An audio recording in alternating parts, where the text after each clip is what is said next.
Assalamualaikum dear learners. Today we are discussing another topic which is Wheatstone Bridge. So what is Wheatstone Bridge? Basically Wheatstone, it is a name of scientist. So ये इसके नाम पर रखा गया था। सबसे पहले ये है क्या, बेसिकली ये यूज़ होता है कि किसी भी आपने रजिस्टर की जो रेजिस्टेंस फाइंड आउट करनी है, ठीक है। अगर हमारे पास सिंपल सर्किट होते हैं तो हम उसमें ओहम लॉ लगा के रेजिस्टेंस की वैल्यू फाइंड आउट कर सकते हैं, लेकिन अगर हमारे पास कॉम्प्लेक्स सर्किट हो तो रेजिस्टेंस फाइंड आउट करना बहुत ज़्यादा कॉम्प्लेक्स हो जाता है। तो उसके लिए हम व्हीटस्टोन ब्रिज लगाते हैं। तो सबसे पहले हम क्या करते हैं कि यहाँ पर 4 रजिस्टर्स सपोज कर लेते हैं इसकी कंस्ट्रक्शन में, that is R1, R2, R3, R4 connected in such a way to form a loop. Loop क्या होता है कि बेसिकली लूप क्लोज्ड फिगर को कहते हैं। इसका मतलब कि ये क्लोज सर्किट की हम बात कर रहे हैं, ABCDA, और एक गैल्वेनोमीटर कनेक्टेड है to connect between B and D, switch connected between point A and C. अभी इसको ड्रॉ करके आपको दिखा देती हूँ। ये देखिए रजिस्टर R1 जो है वो किस तरह से कनेक्टेड है। ये इसको A सपोज कर लेते हैं, इसको D सपोज कर लेते हैं, ठीक है। अब ये देखें कि A और B के दरमियान R1 रेजिस्टेंस है, B और C के दरमियान R2 रेजिस्टर है, C D के दरमियान R3 रेजिस्टर है, R4 रेजिस्टर है, और ये R3। अब गैल्वेनोमीटर जैसा कि मैंने कहा था कि अटैच्ड है बिटवीन B एंड D, और ये हमने इसको एक स्विच अटैच कर दिया है between A and C। Basically आपने इस व्हीटस्टोन ब्रिज में कंडीशन रखनी है जिसमें आपके पास जो करंट होगा between this galvanometer should be constant, यानी यहाँ से आने वाला करंट और यहाँ से आने वाला करंट दोनों सेम रहेंगी, तो इसकी डिफ्लेक्शन क्या हो जाएगी, ज़ीरो हो जाएगी। और हम इसमें अप्लाई क्या करते हैं, अप्लाई करते हैं हम किरचॉफ्स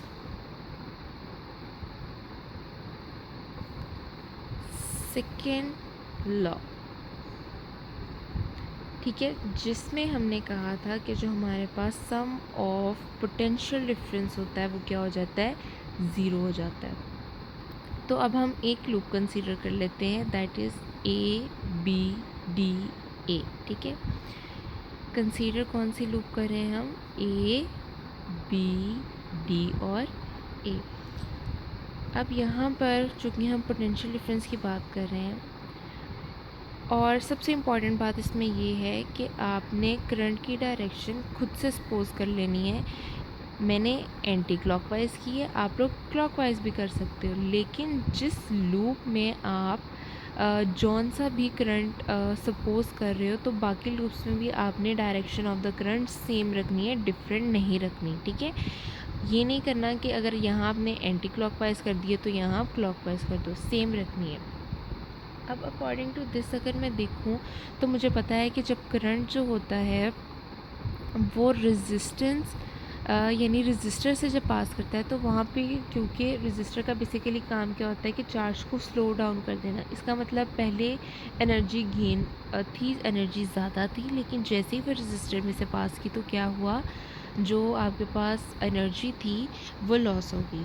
और जब भी हमारे पास करंट जो होता है वो पॉजिटिव टर्मिनल से नेगेटिव टर्मिनल की तरफ मूव करता है इस तरह से, तो क्या होता है, तब भी एनर्जी लॉस होती है, लेकिन जब नेगेटिव से पॉजिटिव की तरफ मूव करेगा तो एनर्जी गेन होगी।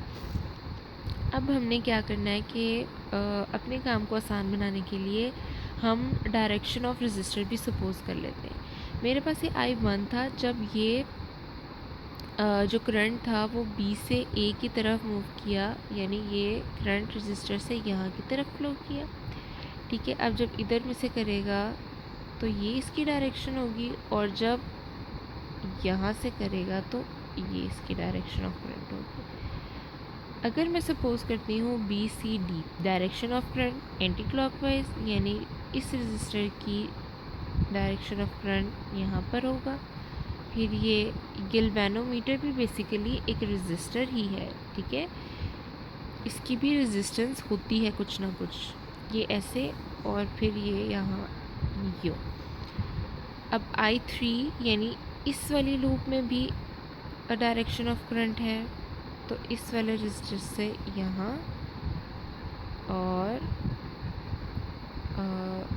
इसको इस वाले डायरेक्शन ऑफ करंट को यहाँ सपोज कर लेती हूँ और इस वाले को यहाँ।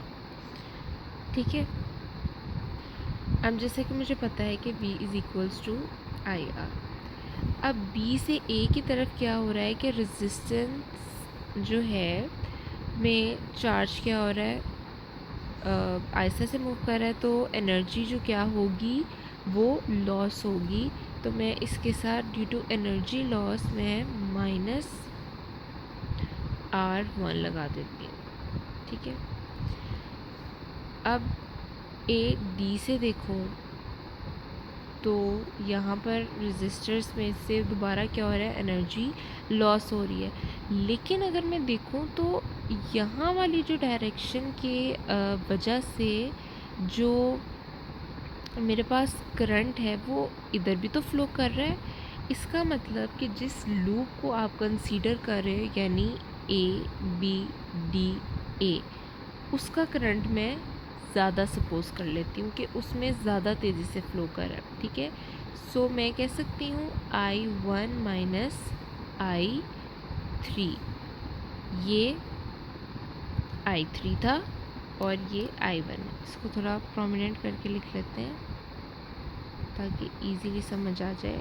ये वाला है I2 और ये वाला है I1। ठीक है,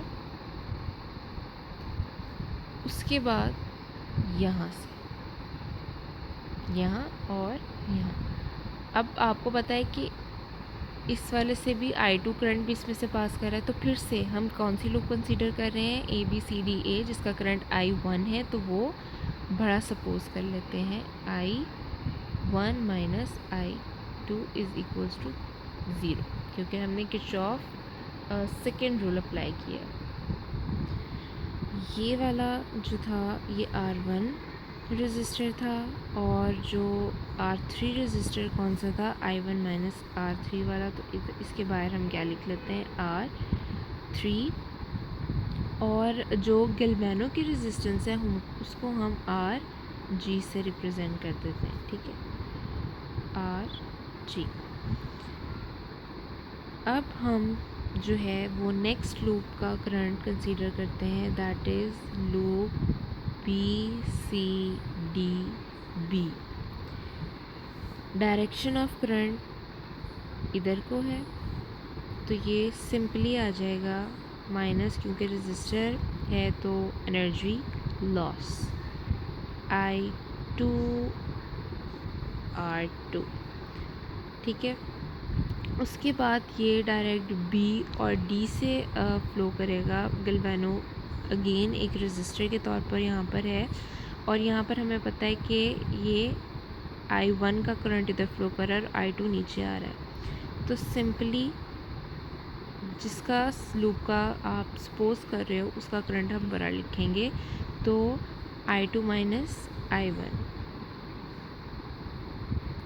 उसके बाद ये इधर मूव कर रहा है, ये वाला करंट I2 है, नीचे वाला I3 इसके ऑपोजिट मूव कर रहा है। अगेन जिस लूप को हम कंसीडर कर रहे हैं उसका करंट बढ़ा, so I2 minus I3 is equals to 0। ये R2 था, रेजिस्टर नंबर 2, ये RG को हमने सपोज किया था और ये है R4। अब हम क्या करेंगे, जो हमारा नेक्स्ट स्टेप होगा उसमें हम इन दोनों को डिवाइड कर देंगे। ठीक है, इसको हम इक्वेशन 1 सपोज कर लेते हैं और इसको इक्वेशन 2। आप जिस मर्ज़ी को जिस मर्ज़ी से डिवाइड कर दे, कोई फ़र्क नहीं पड़ता। मैं यहाँ पर इक्वेशन 1 को डिवाइड करती हूँ बाय इक्वेशन 2। ठीक है, लेकिन उससे भी पहले हमने एक स्टेप और करना है, जिसमें हमने क्या कहा था कि हम जो करंट होगा उसको क्या करेंगे, सेम सपोज करेंगे बैलेंसिंग कंडीशन, ठीक है, जिसमें हमारे पास जो करंट था जो गैल्वेनोमीटर से दोनों साइड से आ रहा था उसको हम क्या करेंगे, सेम सपोज करेंगे। तो मैं यहाँ करती हूँ I1 is equals to I2। क्यों? क्योंकि I1 यहाँ से आ रहा था और I2 इसकी ऑपोजिट डायरेक्शन से आ रहा था। तो मैंने क्या कहा था, दोबारा रिपीट कर देती हूँ कि सेम करंट को हमने ले लेना है ताकि डिफ्लेक्शन क्या हो जाए, ज़ीरो हो जाए। यानी मैंने इसीलिए I1 is equals to I2 लिख दिया। अब मैं अपने काम को मज़ीद आसान बनाने के लिए इसको I लिख देती हूँ, क्योंकि दोनों करंट क्या है, सेम है, कांस्टेंट रेट से फ्लो कर रहे हैं। इसीलिए अब हम पहले इस इक्वेशन को लिख लेते हैं, ठीक है। ये क्या आ जाएगी, IR1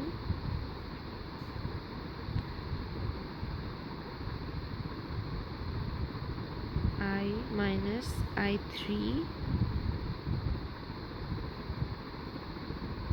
I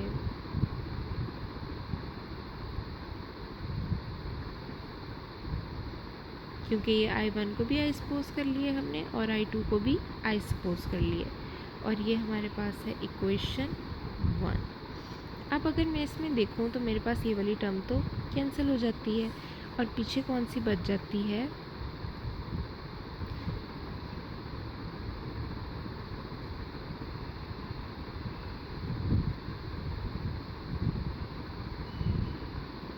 दिस वन। अब सेकेंड वाली इक्वेशन को लिख लेते हैं।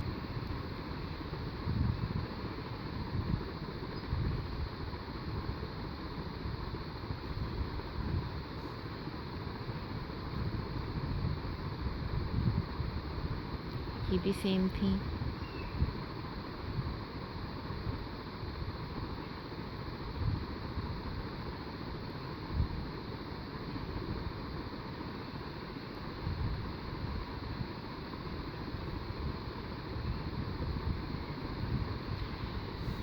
यानी दोनों लूप्स में हमने जो गैल्वेनोमीटर वाली रेजिस्टेंस थी उसको हमने क्या किया है, दोनों को जो करंट था वहाँ से फ्लो करवाया हमने एट द सेम रेट। तो डिफ्लेक्शन ऑफ गैल्वेनोमीटर क्या हो जाएगी, ज़ीरो हो जाएगी। तो ये इक्वेशन भी हमारे पास इस तरह से आ जाएगी।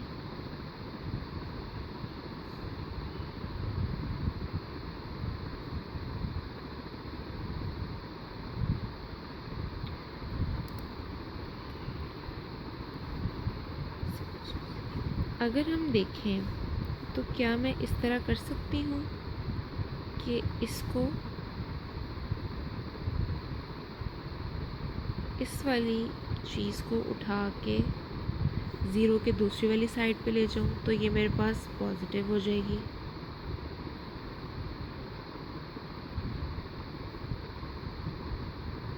और इसी तरह इस इक्वेशन को भी इस तरह कर सकती हूँ।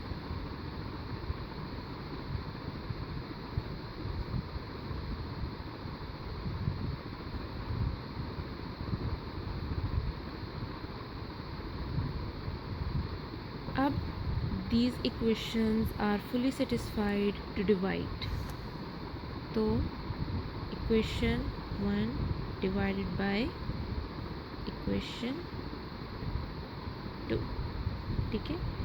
ये equation 1 थी और ये equation 2 आ गई।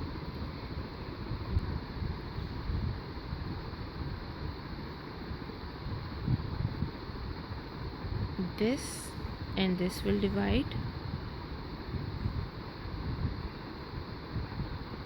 then write this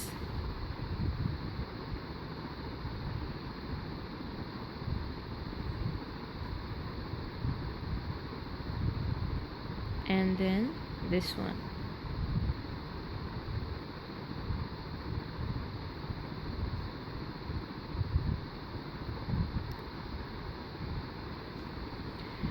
now students, easily आप देख सकते हैं कि चीज़ें कैंसिल आउट हो रही हैं।